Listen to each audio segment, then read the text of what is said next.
Terus tadi seperti yang dikatakan Pak Mahfud, ini buatan kula sebut profesor ya Pak Mahfud, mohon kersane ketok putrane tokoh Partai NU ya, Pak Mahmud itu. MD nih. Mahmud ya? Mahfud. Buatan yang MD-nya. Mahmudi. Itu nama hoki katanya. Karena punya teman Mahfud yang nggak dikasih MD itu nggak hoki. Yang temannya nggak dipakai MD ya? Nggak hoki. Yang hoki itu yang dikasih. Yang dikasih MD. Jadi ini luar biasa. Assalamualaikum warahmatullahi wabarakatuh. Bismillahirrahmanirrahim. Rabbi shrah li sadri wa yassir li amri wahlul 'uqdatam min lisani. Allahumma shalli wa sallim barik ala sayyidina wa lana Muhammadin wa ala alihi wa sahbihi asma'in nama ba'du. Ingkang sangat kula hormati Pak D kawula Haji Idris Abdul Hamid, wonten para habaib Habib Ahmad Al-Habsyi, wonten Profesor Hukum nih. Sedanten wonten niki nggih mitra kula teng UII.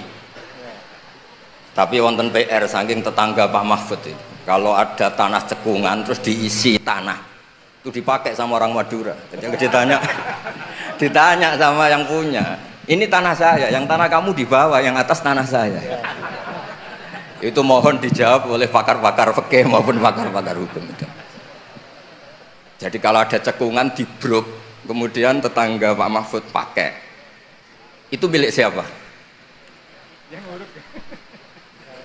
Yang atas tanah saya, yang tanah bapak di bawah. Itu PR untuk seorang profesor, itu juga PR saya sebagai ahli fikih. Itu saya pernah ditanya gitu orang Madura. Saya bilang, kamu gak butuh jawaban kan, butuh pengakuan kata saya. Ini dulu Pak Mahfud besar itu karena jadi Menteri Pertanahan kata Gus Dur. Lama-lama jadi pertahanan. Ini gue nanya Pak Mahfud. Jadi ini rileks saja. Tadi saya ini kagum sama Mbak Idris sama Habib Ahmad. Dulu itu saya punya teman Kiai Habib Ahmad. Itu saking lamanya ngempet ingin wayoh. Itu pas nikahkan santrinya bukan bilang akah tuh kata Bikobil tuh nikah. Jadi untuk tidak salah itu hebat. Terus ditanya, oh saya ini grogi baru latihan Kiai sehingga salah. Terus kadung ya? Ya ada Kiai yang pinter. Kemarin pas mempelainya jelek, Anda tidak keliru katanya. Ternyata karena nganten putrinya tuh cantik, langsung bilang Kobil tuh nikah. Kalau pas jelek bener. Jangan-jangan pengalaman pribadi. Terus niki keluarga sedanten maafot. Jadi dulu Mbak Hamid lahirnya di dalam ini Kiai Hamid. Kiai Hamid lahir di sini, punya abah asmane niku Abdullah bin Umar. Kiai Abdullah itu punya saudara kandung tuh buyut saya. Buyut saya itu rujuk paling terakhir, sehingga mas-mas di sini ini kumo luhur semua sama saya. Main suruh, main apa itu. Karena saya ini madlum terus ditegur alim, sehingga madlum itu orang paling didolimi. Jadi akhirnya Allah simpatik, terus yang paling top akhirnya termasuk saya. Karena paman-paman ini dolim saja nyuruh. Saya ini kiai paling gak suka diundang. Bukan karena saya sombong, gak diundang tuh ribet. Ngomong harus muji yang punya rumah tadi. Mas Zainul ini yang namanya Mas Zainal Arifin tuh ini di struktur ponaan, tapi gara-gara pengasuh tadi disebut Pak Mahfud nomor 1. Itu sepanjang sejarah Naturalisasi. mantu ya, naturalisasi. Ini kayak ini juga naturalisasi ini. Jadi mantu-mantu itu agak berulah Pak Mahfud. Kalau saya ini gen asli, saya punya darahnya Ki Umar. Terus tadi seperti yang dikatakan Pak Mahfud, ini buatan kula sebut profesor ya Pak Mahfud, mohon kersane ketok putrane tokoh Partai NU ya, Pak Mahmud itu. MD nih. Mahmud ya? Mahfud. Buatan yang MD-nya. Mahmudi. Itu nama hoki katanya.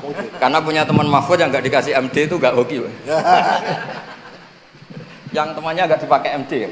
Nggak hoki. Yang hoki itu yang dikasih. Yang dikasih MD. Jadi ini luar biasa, abahnya dikenang sampai diletakkan terus ya, dikira itu gelar, orangnya nggak tahu dikira gelar.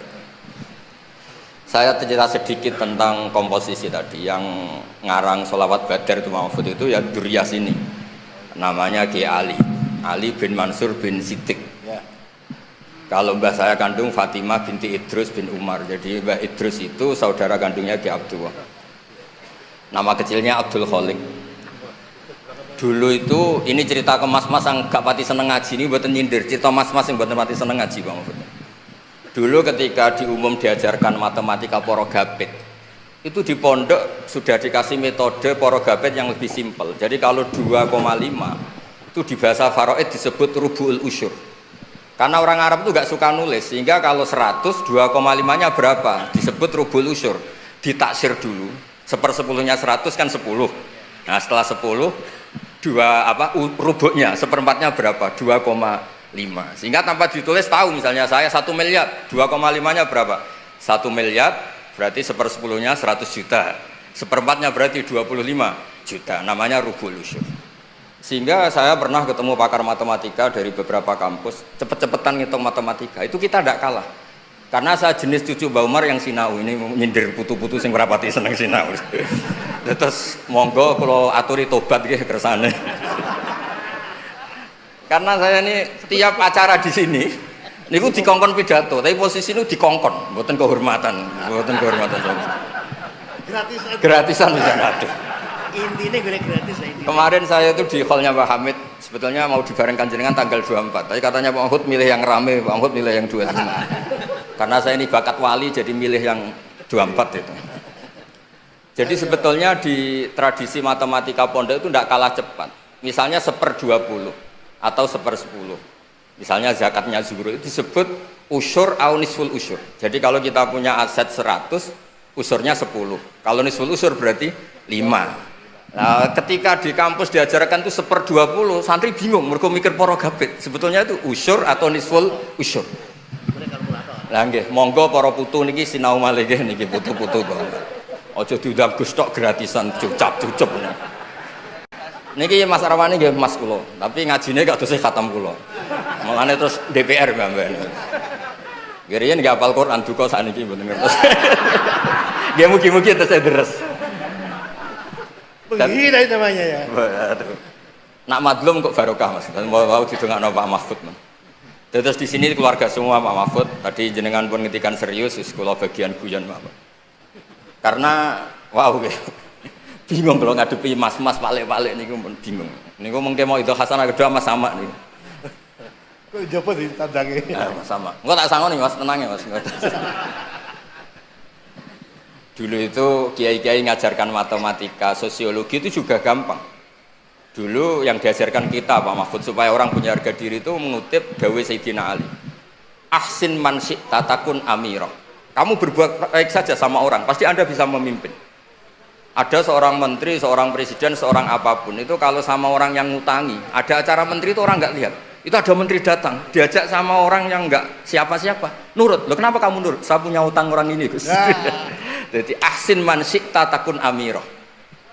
Terus wastaghni amman syi'ta takun nadhirah. Dan kamu tidak usah butuh orang lain, maka kamu setara. Itu kenapa para kiai-kiai yang masih megang ini ketika kenal orang kaya, kenal pejabat biasa saja, karena sekali butuh, wah masalah. Jadi wastaghni amman syi'ta takun nadhirah. Terus terakhir waqtas ila man syi'ta takun asirah.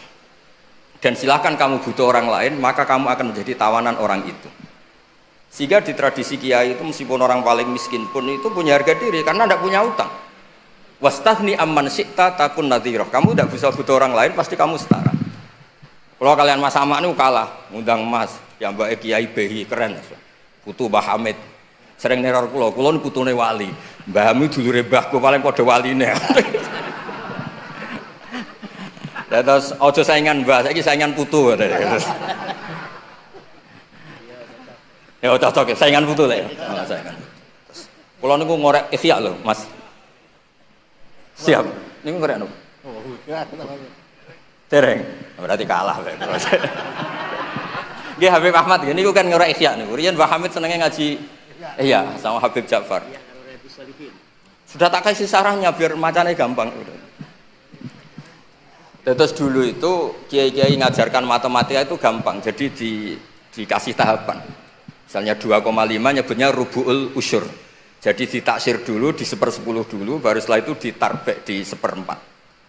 Sehingga ketika angka misalnya 1 miliar ya gampang saja, 1/10-nya itu 100 juta, berarti 1/4-nya itu 25. Kemudian era modern itu disebut 2,5. Jadi sebetulnya kalau kita ngaji khatam itu masalah sosial, masalah politik. Masalah politik juga sama. Saya punya kitab banyak tentang makalah-makalah politik. Itu diantaranya Yang dikutip juga lagi-lagi beberapa sahabat ngendikan fakub hanlakum hina sirtum ghorodon yurma. Buruk sekali kamu umat Islam ketika jadi objek sasaran. Itu dulu pernah ada seminar ekonomi saya ngisi itu. Ketika orang Islam suka haji, yang kepikiran bikin sajadah itu orang Cina. Ketika orang Islam suka umroh itu yang bikin pakaian ihram itu orang Cina. Jadi objek. Jadi kita butuh orang Islam sing kedonyan supaya gak jadi objek. Dulu politik juga sama. Kiai-kiai kon milih caleg, bariku dia kali tok ora tau dadi aktor. Bosen dia kali terus dados Mas Arwani niki, dadi nyalek piyambak. Nggih ngoten mawon. Assalamualaikum warahmatullahi wabarakatuh.